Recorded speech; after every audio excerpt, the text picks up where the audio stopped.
नमो बुद्धाय जय भीम। मैं आम्रपाली आप सबका स्वागत करती हूँ ह्यूमन अवेकनिंग विद बुद्धा में। दोस्तों, हमारे उपासक प्रतीक अहिरे जी ने हमें बहुत अच्छे क्वेश्चंस पूछे हैं जिसका आंसर हम इस वीडियो में देने वाले हैं। तो आइए जानते हैं कि उनके क्या क्या क्वेश्चंस थे। और ये क्वेश्चन कॉमन क्वेश्चन है, ये सब में होते ही होंगे ऐसे मुझे लगता है, क्योंकि मैं जब बुद्धिज़्म पढ़ रही थी ये क्वेश्चंस मुझे बिल्कुल आए थे। और इसकी पढ़ाई करते हुए मैंने ये जानने की कोशिश भी की है कि ये एक्चुअल ऐसा कैसे होता है। प्रदीप जी का पहला क्वेश्चन था लोकेशन ऑफ देवास। दूसरा क्वेश्चन था where is mount Sumeru. Does this 31 plans of existence in this one solar system or out of solar system vertically? How can we connect to these devas? Does Buddha energies exist outside these 31 plans of existence? ये जो questions प्रतीक जी ने पूछे हैं वो बहुत ही important questions हैं और बहुत सारे क्वेश्चंस है एक दूसरे से कनेक्टेड है। तो ये क्वेश्चंस के आंसर मैं हिंदी में दूंगी ताकि जितने भी मेरे जैसे लोग हैं वो नहीं समझ पाते हैं वो बहुत अच्छी तरीके से समझ जाएं। तो आइए जानते हैं। तो पहला क्वेश्चन ये लेते हैं कि माउंट सुमेरु कहाँ होता है और माउंट सुमेरु किधर है। तो बुद्धिस्ट लिटरेचर के हिसाब से जम्बूद्वीप साउथ में आता है, जो दक्षिण दिशा जिसे कहा जाता है साउथ में, जो इंडिया के अंदर ही आता है, जिसे जम्बूद्वीप कहते हैं। तो जम्बूद्वीप के जो माउंट सुमेरु है उसके अनगिनत पर्वत आते हैं आसपास।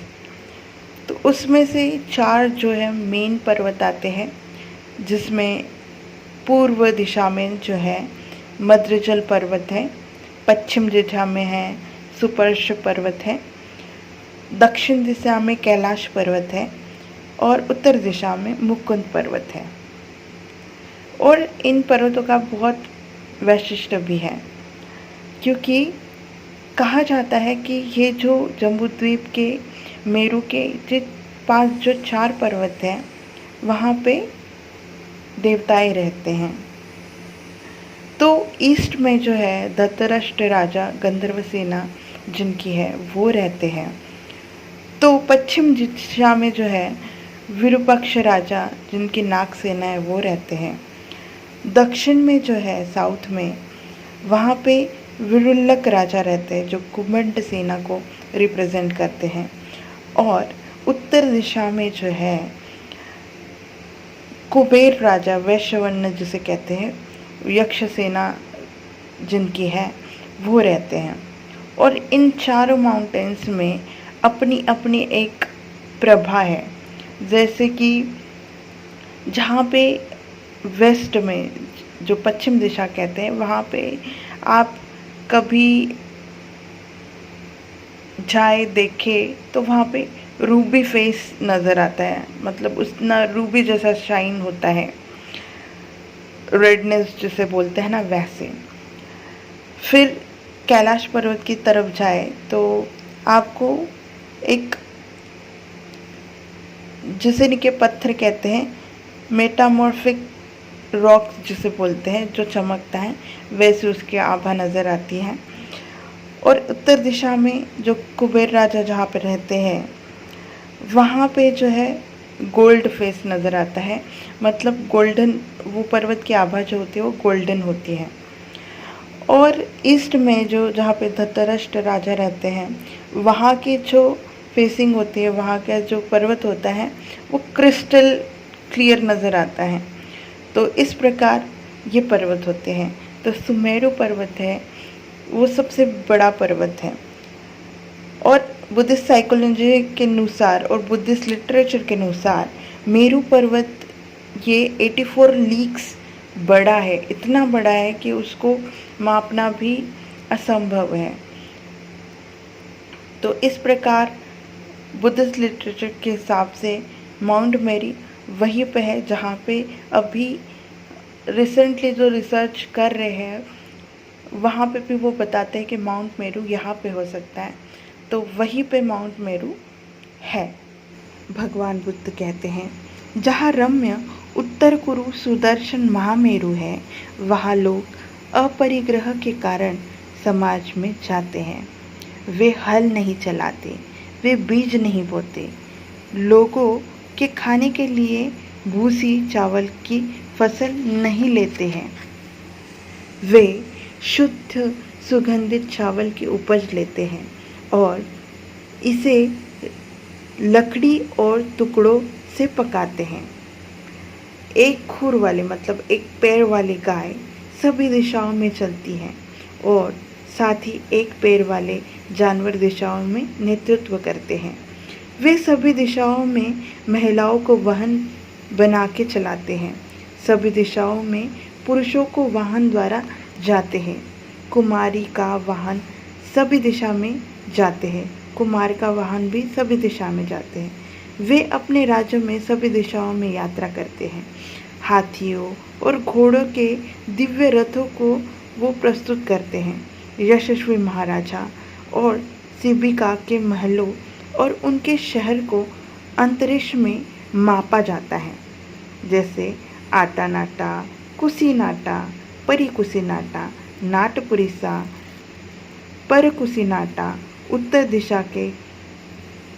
दिशा से कपिलवंत, जनोघम परेन और नवनीन आसमंत में आलकमंदा नाम की राजधानी में कुबेर के विशाल नाम की राजधानी है। महाराजा उस राजधानी से कुबेर महाराज को वैश्यवर्ण बोलते हैं। तेजस्वी सूर राजा अरिष्ठ नेमि इनके तत्तोला तत्रोला नाम से प्रकाशित है। इसी तरह उनकी एक मजबूत बांध है जहाँ बादल बरसते हैं। वहाँ यक्ष भी भागलवती नाम की सभा में दिखाई देते हैं। वहाँ अनेक प्रकार के गुणों के वृक्ष सदा फलते रहते हैं। कोयल, मयूर, कौच पक्षी सुंदर होते हैं। कई चीज़ों का चित्रण सार्थक है। पोक्षरसती वन में मुर्गा और कुलीर पक्षी विचरण करते हैं। शुक और सालिक पक्षी मानकों को सजा देते हैं और ऐसे ही कुबेर नगरी हमेशा व्यस्त सुंदर रहती है। लोग यहाँ नहीं पहचान सकते हैं कि ये उत्तर दिशा है, जिसे महाराज सफलतापूर्वक बनाए रखते हैं। यक्षों के शासक का नाम है कुबेर है। यक्ष भी उनके साथ नृत्य गीत गाने में मज़े आते हैं। उनके एक ही नाम के कई बेटे होते हैं। इंद्र के नाम से 90 पुत्र बलवान हैं। उन सभी आदित्य भाई ने दूर से बुद्ध को प्रणाम किया। महान वीतरागी पुरुष श्रेष्ठ पुरुषोत्तम बुद्ध को नमन। हमने हमेशा सुना है कि अमनुष्य भी कुशलता से उनका सम्मान करते हैं। इसलिए हम कहते हैं कि ज्ञान और अभ्यास से संपन्न जिन को गौतम बुद्ध को प्रणाम करना चाहिए। बुद्धिस्ट लिटरेचर के हिसाब से जब पृथ्वी का उत्पत्ति हुई तभी इन्फिनाइट स्काई की एक घेरा बना था, जैसे एक डिस्क बोलते हैं वैसे बनी थी। उसके बाद एयर से वो कनेक्ट हुई, उसके बाद वाटर से कनेक्ट हुई और फिर अर्थ बना। तो ऐसा मिलके उसमें बहुत सारे योजन्स लगे, मतलब कि बहुत सारे करोड़ों साल लगे, फिर वो इस्टेब्लिश हुआ, एक स्ट्रक्चर तैयार हुआ। उस स्ट्रक्चर में 31 लोक समाये हुए हैं। तो पहला स्ट्रक्चर में आते हैं नरक लोक, जिसे हेल बिंग्स भी कहा जाता है। फिर है तिरछन योनि, जिसमें एनिमल्स आता है। प्रेत योनि, प्रेत लोक जिसमें प्रेत आते हैं, और असुर लोक। ये जो 4 लोक हैं वो ज़मीन के अंदर आते हैं। फिर उसके बाद है मनुष्य लोक। तो मनुष्य लोक में भी तिरछान योनि मतलब एनिमल्स भी आते हैं, जीव जंतु सूक्ष्म जीव ये भी आते हैं। फिर आता है चतु महाराजी का लोक, फिर उसके बाद आता है तवतिस्म लोक, फिर आता है यमलोक, फिर आता है तुसीता लोक, फिर आता है निम्नरति, फिर परिनिम्नरति वसुवती। फिर इस प्रकार जैसे हम एक बिल्डिंग का स्ट्रक्चर बनाते हैं वैसे एक पर एक एक के ऊपर एक ऐसे स्ट्रक्चर बनते जाते हैं और यूनिवर्स ऐसे खुद को एक दूसरे पे डिपेंडेंट करता है। तो इस तरीके से उन्होंने बताए हैं।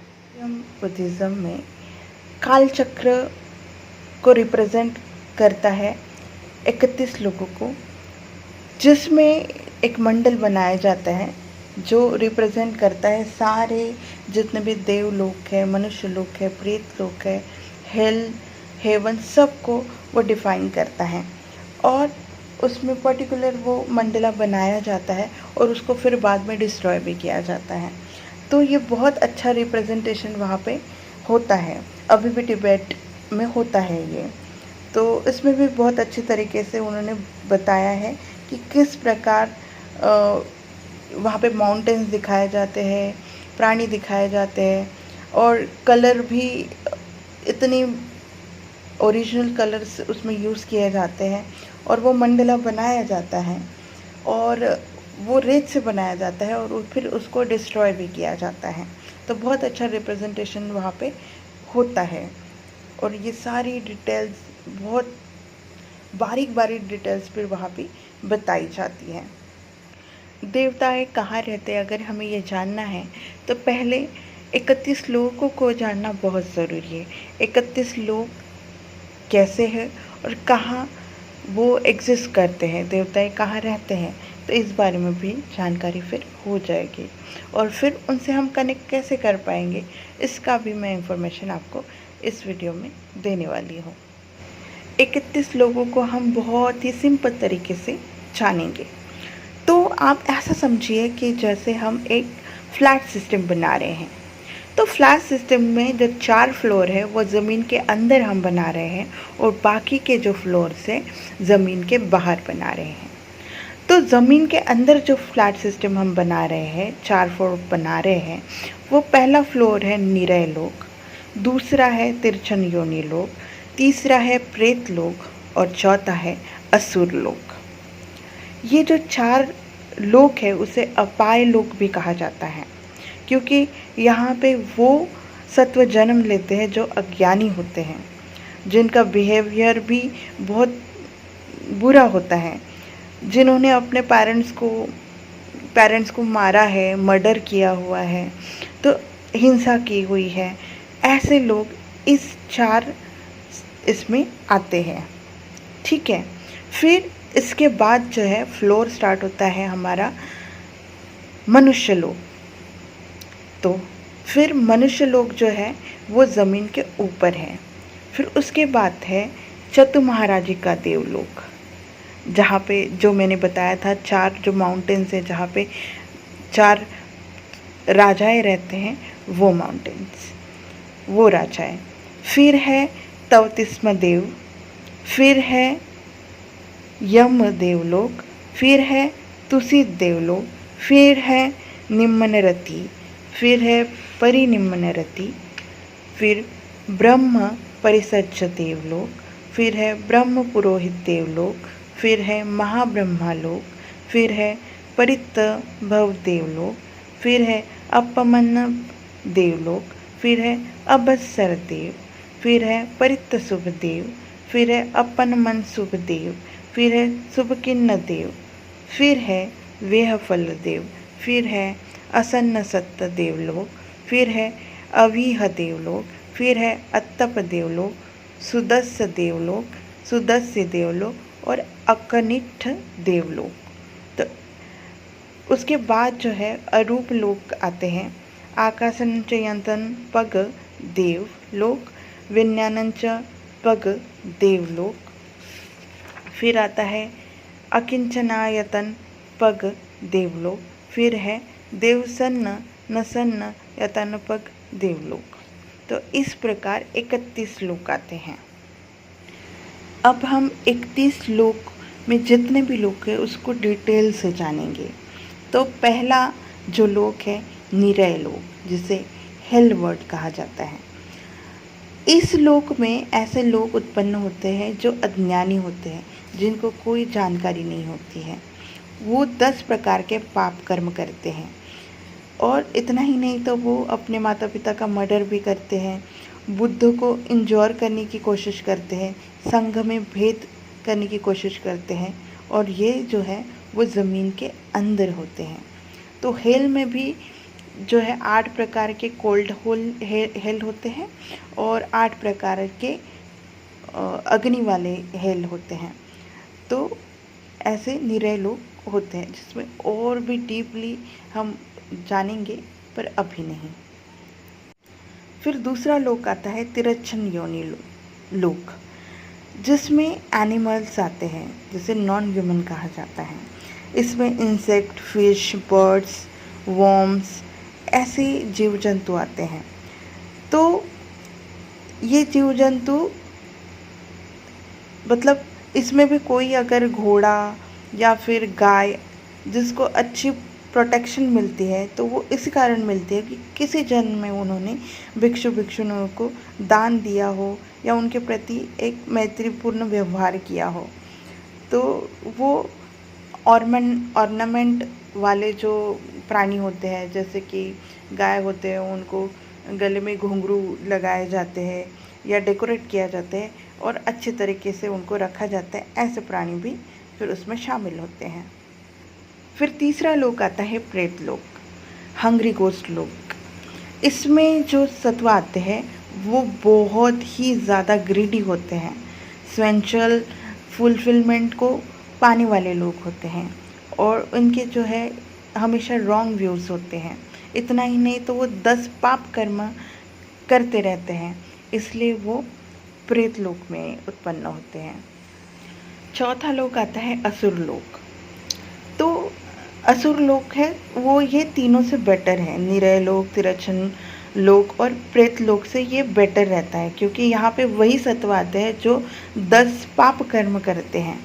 तो वही लोग ये असुर लोक में आते हैं। फिर है पांचवा लोक है मनुष्य लोक, जिसे सुगति भूमि भी कहा जाता है। यहाँ से सुगति भूमि स्टार्ट होती है, जहाँ पे हम रहते हैं, ह्यूमन बींग्स रहते हैं।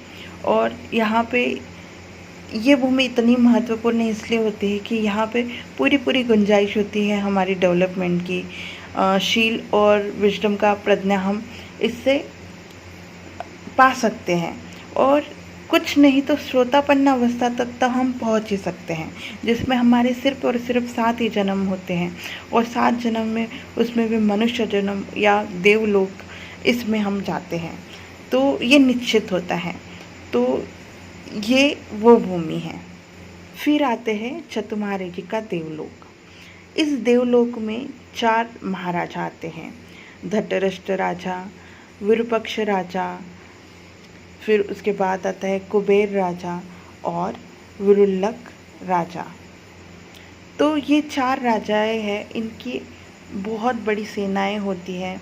गंधर्व सेना होती है, नाग सेना होती है, यक्ष सेना होती है और कुंभंड सेना होती है। तो ये चारों भी जो राजा है वो प्रोटेक्ट करते हैं हर एक दिशा को, 4 दिशा को वो प्रोटेक्ट करते रहते हैं। तो इस लोक में भी ये लोक में ये 6वां लोक है, जिसमें चतुर्मार्य जी का देवलोक आता है। फिर आता है तवतिस्म देवलोक। तवतिस्म देवलोक में 33 गॉड्स आते हैं, 33 देव आते हैं, जिसको हेड करते हैं शक्र देव। और ये जो देवता होते हैं वो तन मन धन से बुद्ध की पूजा करते हैं। असल मायने में वो डेवटीज होती हैं भगवान बुद्ध के। फिर 8वां लोक है यमलोक। यमलोक जो होता है वो एयर में होता है, और यहाँ के देवताओं में कोई भी डिफ़िकल्टीज नहीं आते, प्रॉब्लम नाम की कोई चीज़ ही नहीं होती है। तो ये है यमलोक। फिर आता है तुसी देवलोक। तुसी देवलोक वो देवलोक है जिसमें अभी भी मैत्रेय बुद्ध हैं, क्योंकि सारे बोधिसत्व जो हैं इस लोक में रहते हैं, क्योंकि उनका लास्ट जन्म जो पृथ्वी पर होता है वो एक ही बचता है, उसके बाद उनका कोई भी जन्म नहीं होता है। तो सारे जो बोधिसत्व है दूसरे देवलोक में उत्पन्न होते हैं। फिर आता है निम्नरति देवलोक। इस देवलोक में वो देवता होते हैं जो अपनी कल्पना से, जो भी वो कल्पना सेंस कर रहे हैं, वो उस चीज़ को बना सकते हैं, वो ऑब्जेक्ट को बना सकते हैं खुद के बलबूते पे। तो ऐसे वो देवता होते हैं। फिर 11वां जो देवलोक आता है परिनिमित्त वसवती देवलोक, जिसमें मार आते हैं। ये 10 पुण्य कर्म करते हैं और जनरसिटी होती है उनमें, और वो अपने सेंस को, प्लेजर को एंजॉय करते रहते हैं, और वो दूसरे को मतलब वश में करते हुए मज़े लेते हैं, अपने डिज़ायर को फुलफ़िल करते हैं। तो ये है, एक प्रकार से इसे मार लोक भी कहा जा सकता है। ये जो मैंने 11 लोक बताए हैं वो काम लोक हैं। अभी हम पढ़ेंगे रूप लोक। तो रूप लोक में आते हैं, पहला लोक आता है, मतलब 12th जो लोक है वो आता है ब्रह्म परिसच्छ देवलोक। इसमें जो देवताएं आते हैं वो मेडिटेशन की जो प्रैक्टिस करते हैं उसके फर्स्ट जान जो है उसको प्रैक्टिस करते रहते हैं। तो यहाँ पे है जो ब्रह्मा होते हैं उनके जो नौकर होते हैं इस लोक में आते हैं। फिर 13 लोक है ब्रह्म पुरोहित देवलोक। इसमें जो है ब्रह्मा के जो पुरोहित होते हैं वो यहाँ पे जन्म लेते हैं, तो इसलिए ये ब्रह्मा पुरोहित देवलोक है। फिर आते हैं महाब्रह्मा। महाब्रह्मा जो होते हैं वो फर्स्ट जान को हाईएस्ट डिग्री में प्रैक्टिस करते हैं। उनमें वो बहुत पावरफुल तो होते ही होते हैं, और उनको मतलब क्रिएटिविटी, मतलब क्रिएशन कर सकते हैं, जो भी देखते हैं वो क्रिएट कर सकते हैं। तो ये महाब्रह्मा जो है वो फर्स्ट जान को हाईएस्ट डिग्री में प्रैक्टिस करते हैं। 15 लोक आता है परितव्य देवलोक। परितव्य देवलोक में वो देवताएं आते हैं जो सेकंड जान को प्रैक्टिस करते हैं माइनर लेवल पे। तो यहाँ पे वो सारी चीज़ें, जो भी ब्लेसिंग्स हैं, जो भी उन्होंने कर्म किए हुए रहते हैं, वो उसको एंजॉय करते रहते हैं। 16 लोक है अपमनव देवलोक। इस लोक में वो देवता आते हैं जो अनबाउंडेड रेडियंस होते हैं, मतलब उनकी कोई भी, मतलब वो जो रेडियंस लेवल है वो बाउंडेड नहीं रहता है, वो सारी तरफ फैलता है, और वो मीडियम डिग्री में जान की प्रैक्टिस करते रहते हैं। फिर आता है 17वां अबस्सर देवलोक। इस लोक में वो देवता आते हैं जिनका रेडियंस लेवल जो है वो जैसे सूर्य की जैसे किरण होती है, तेज़ किरणें होती हैं, उसके समान होती हैं, और वो सेकंड जान को हाईएस्ट डिग्री में प्रैक्टिस करते हैं, तो इसलिए उन्हें इतना रेडियंस लेवल इतना ज़्यादा दिखता है उनका। 18वां लोक है परितसुभ देवलोक। यहाँ पे वो देवताएं रहते हैं जो थर्ड जान को प्रैक्टिस करते रहते हैं माइनर लेवल में, और इनकी जो ग्लोरी होती है, इनकी ग्लोरी जो है लिमिटेड होती है, वो उन तक ही सीमित होती है। 19वां लोक है अपनमन शुभ देवलोक। इस लोक में वो देवताएं आते हैं जो जान की, तीसरे जान की प्रैक्टिस करते रहते हैं मीडियम लेवल में। फिर आता है 20वां लोक है शुभकिन्न देवलोक।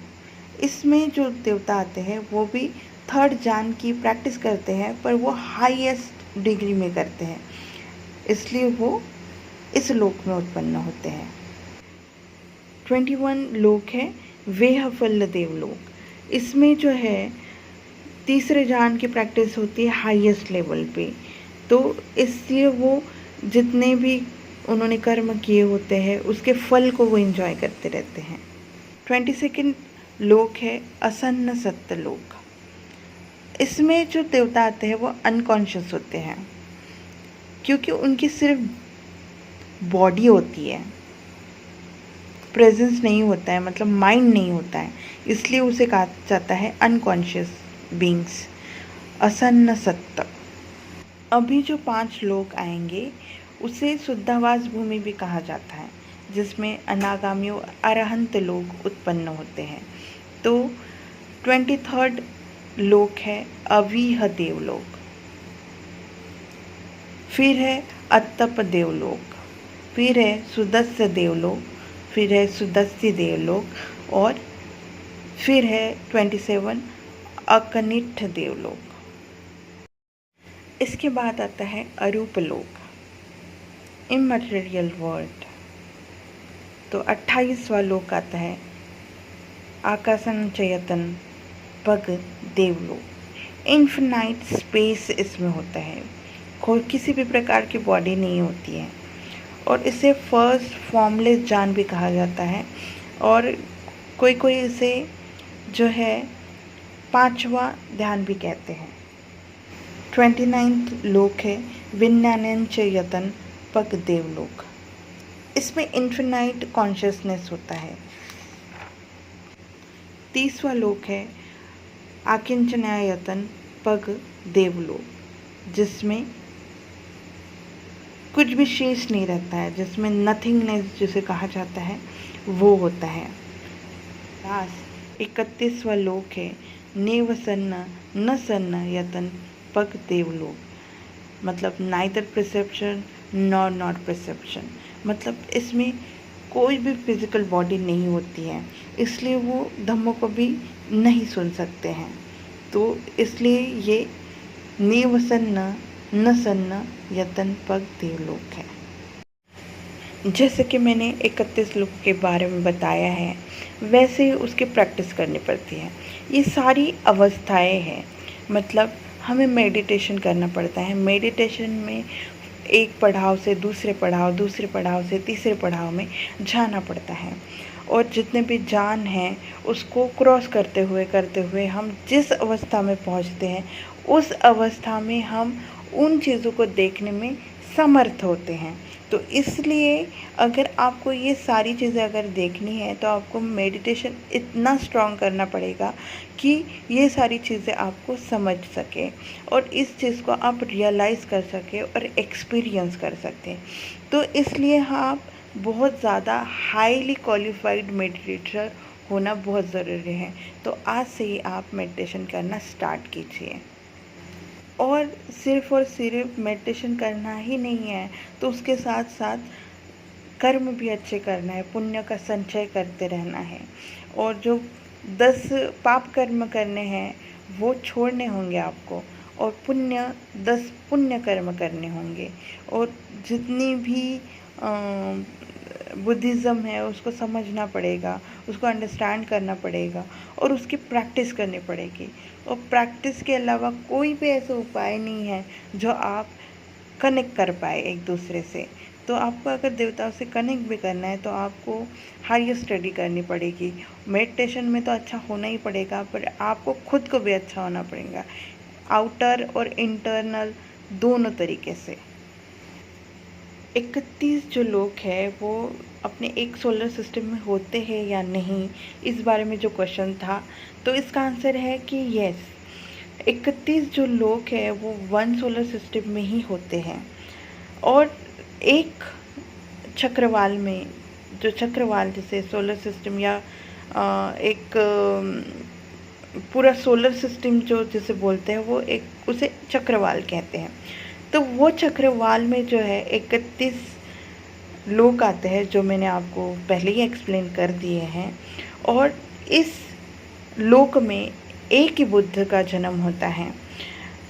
एक ही बुद्ध का जन्म इसलिए होता है क्योंकि उनमें जो पावर होती है वो पावर जो है वो एक ही पृथ्वी, एक ही ये संभाल सकती हैं। मिलिंद प्रश्न में मिलिंद राजा ने नागसेन भिक्षु से पूछा था कि ऐसा अच्छा होता अगर 2 बुद्ध पैदा हो जाते तो बुद्धिज़्म का और विकास होता और बहुत अच्छी तरीके से एक दूसरे को और भी फैला सकते थे।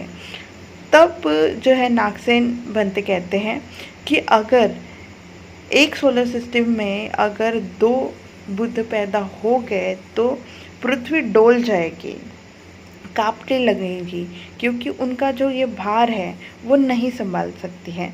तो एक ही बुद्ध एक सोलर सिस्टम में पैदा होते हैं।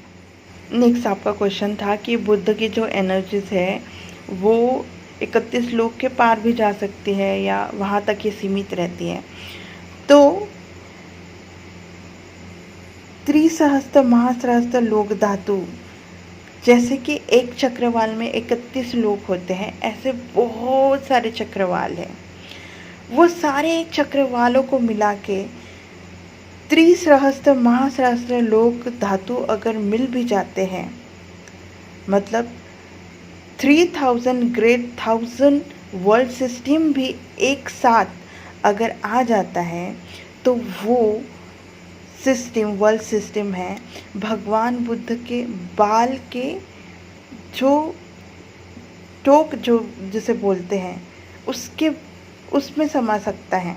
मतलब इतना सा वो दिखता है, मतलब इतना पावर एक बुद्ध में होता है कि 3000 ग्रेट मतलब असंख्य वर्ल्ड सिस्टम को एक साथ वो एक शरीर के एक बाल पे वो उसको रख सकते हैं। तो इतना पावर उनमें होता है, तो उनका जो पावर का जो इमेजिनेशन है वो हम इमेजिन ही नहीं कर सकते, क्योंकि वो आउट ऑफ द वे है। उनकी एनर्जी इतनी ज़्यादा होती है कि हम मतलब इमेजिन नहीं कर सकते हैं। परित्त परिकम्म, जब हम सुत्त या परित्त का प्रस्तावन करते हैं तो ये गाथाएँ कहते हैं। उसमें हम कहते हैं समन्ता चक्रवालेषु अत्र गच्छन्तु देवता सद्धम्मं मुनिराजस्य सुनन्तु सक्मुखद धम्मश्रवणकालो अयं भदन्ता धम्मश्रवणकालो अयं भदन्ता धम्मश्रवणकालो अयं भदन्ता। इसका अर्थ है हर ब्रह्मांड के देवताओं को इस स्थान पर आने दे, उन्हें संतों के राजा के उत्कृष्ट धम्म को सुनने दे जो आकाशीय लोकों और संसार से मुक्ति देता है। इस गाथा में बहुत स्पष्ट रूप से भगवान बुद्ध कहते हैं कि ये जो धम्म है ये सुनने के लिए ब्रह्मांड के जितने भी देवता हैं उनको आने दे, क्योंकि ये धम्म द्वारा ही हम ये जो संसार चक्र है आकाशीय लोक है उससे मुक्ति पा सकते हैं और सद्धम्मों को समझ सकते हैं। और फिर वह कहते हैं भिक्षुओं यह समय है धम्म सुनने का। 3 बार ऐसे रिपीट करते हैं कि भिक्षुओं यह समय है धम्म को सुनने का, भिक्षुओं यह धम्म है यह समय है धम्म सुनने का। नमो तस्य भगवतो अरहतो सम्मा सम्बुद्धस्स। नमो तस्य भगवतो अरहतो सम्मा सम्बुद्धस्स। नमो तस्य भगवतो अरहतो सम्मा सम्बुद्धस्स। ये संता संत चित्ता त्रिशरणा शरणा एथा लोकंतरे वा भूमा भूमा च देवा गुणगना गहना भ्यावता सब कालं एते अयन्तु देवा वर कनक मयि वीरुराजे वसन्तो संतो संतोष हेतु मुनिवरवचनं सोतुमग्गं समग्गं सब्बेषु चक्रवालेषु यक्षदेवा च ब्राह्मणो यम अम्मे हि कतं पुय्यं सब्बसम्पत्ति साधकं सब्बे तं अनुमोदित्वा समग्रं शासने रता प्रमादरता हुन्तु आरक्षेषु विशेषतो शासनस्य लोकस्य वुट्ठी भवन्तु सर्वदा शासनं मे च लोकञ्च देवा रक्षन्तु सर्वदा सद्धिं होन्ति सुखी सब्बे परिवारे हि अत्तनो अनिघा सुमना होन्ति अहं सब्बे हि नातिभिः। फिर हम 3 बार दोहराते हैं। जो सम्यक संबुद्ध, धन्य, योग्य, पूर्ण प्रबुद्ध है, उन्हें हम नमस्कार करते हैं। जो सम्यक संबुद्ध, धन्य, योग्य, पूर्ण प्रबुद्ध है, उन्हें हम नमस्कार करते हैं। जो सम्यक संबुद्ध, धन्य, योग्य, पूर्ण है, प्रबुद्ध है, उन्हें हम नमस्कार करते हैं।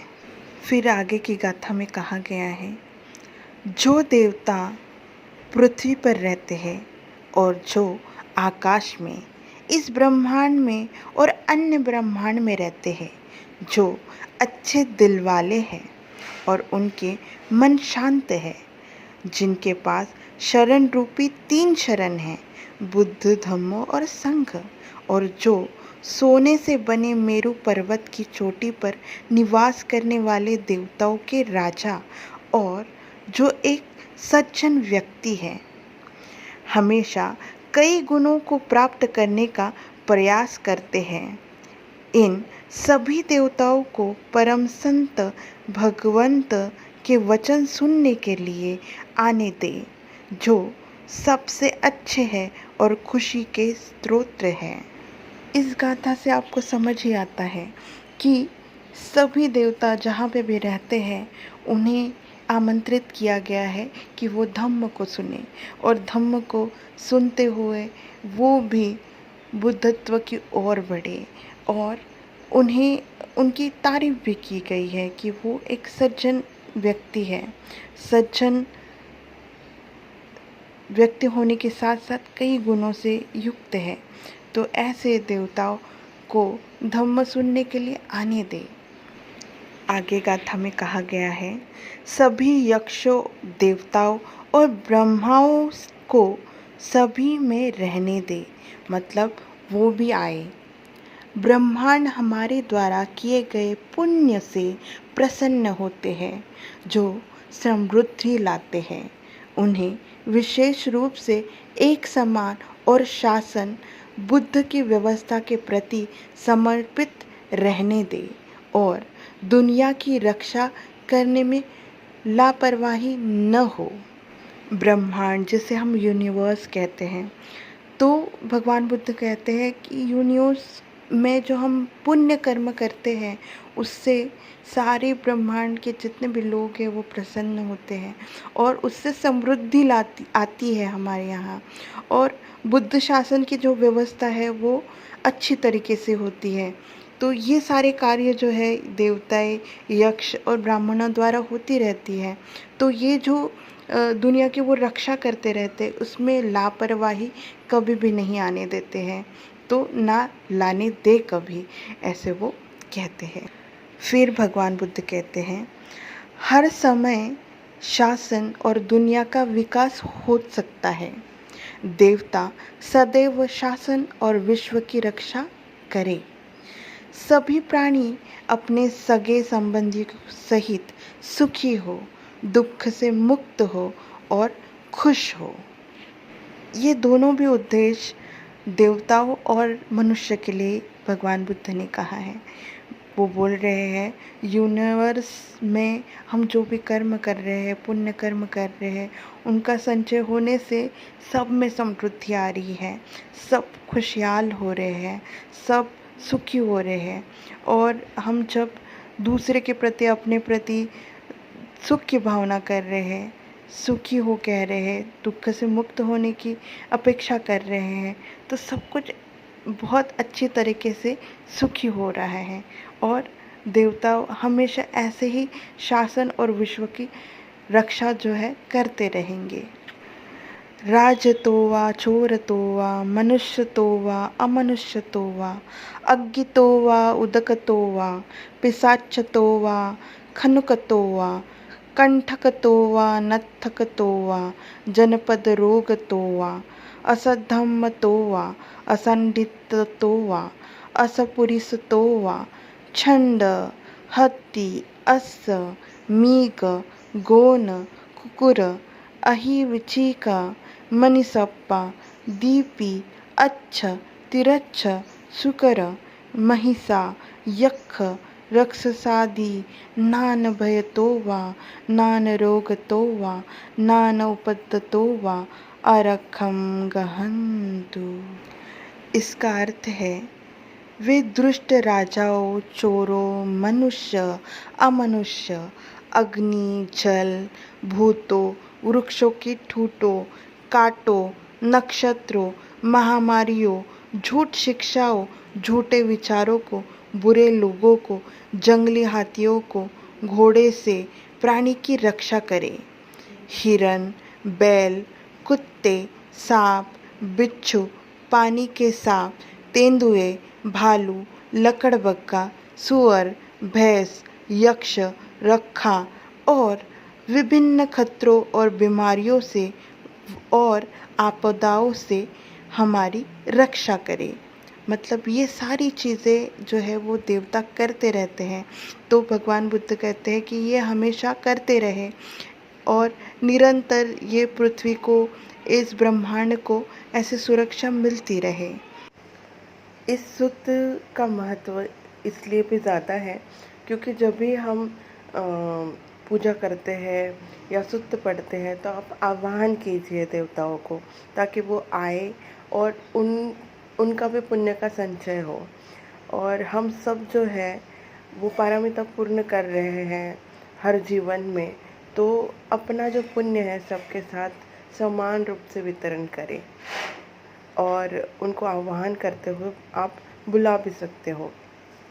तो ये इतनी अच्छी अच्छी बातें बुद्धिज़्म में बताई गई है जिसका तोड़ ही नहीं है।